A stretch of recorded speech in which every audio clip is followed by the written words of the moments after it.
जल्द ही एक नई लिस्ट जारी करने वाली है और इससे सोलर सेक्टर को कि एक मेगा पुश मिलने की आशंका जरूर जताई जा रही है।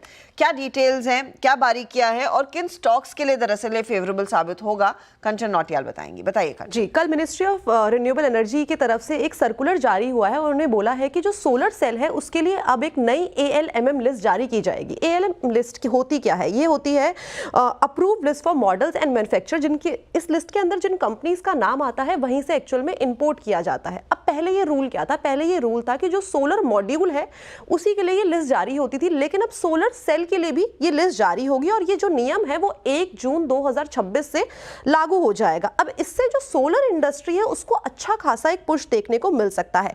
अगर कैपेसिटी एक्सपेंशन की बात करी जाए तो 2026 तक सोलर सेल में हमें करीब करीब 80 गीगावाट तक का एक कैपेसिटी एक्सपेंशन देखने को मिल सकता है, जो कि करंटली 8 गीगावाट का है। एट द सेम टाइम अगर हम सोलर मॉड्यूल्स की बात करें तो ये भी 172 गीगावाट तक हो सकती है। और जो सोलर सेल होते हैं इसका जो यूज होता है वो फोटोवोल्टिक सेल को बनाने में किया जाता है। इससे जो ग्रीन एनर्जी का टारगेट है, एक्सपेंशन टारगेट है, वो भी काफी ज्यादा इंक्रीज हो जाएगा। 2030 तक माना जा रहा है कि 500 गीगावाट एनर्जी का हमें एक्सपेंशन देखने को मिल सकता है और साथ ही साथ ईयर बाय ईयर हमें फिस्कल ईयर 28 तक हमें हर साल 50 गीगावाट एडिशनल कैपेसिटी ऐड होती हुई दिखाई दे सकती है। अब इससे फायदा क्या होगा? जो डोमेस्टिक मैन्युफैक्चरर्स है उसको यहाँ से अच्छा खासा बूस्ट मिलता हुआ दिखाई दे सकता है, क्योंकि जो पहले हम चीप इंपोर्ट्स देखते थे वो कहीं ना कहीं बंद हो जाएंगे। जो ALMM लिस्ट के अंदर कंपनीज आ रही है वहीं से सिर्फ जो है इंपोर्ट हो पाएगा और इससे जो हमारी डोमेस्टिक प्रोडक्शन है वहां पे भी अच्छा खासा इजाफा आता हुआ दिखाई दे सकता है। कौन सी कंपनी के लिए ये जो खबर है वो फेवरेबल साबित हो सकती है वो भी बात कर लेते हैं, जैसे कि Adani green energy, Waaree energies, Borosil renewable, at the same time Premier energy और JSW एनर्जी के लिए कहीं ना कहीं ये खबर अच्छी साबित हो सकती है।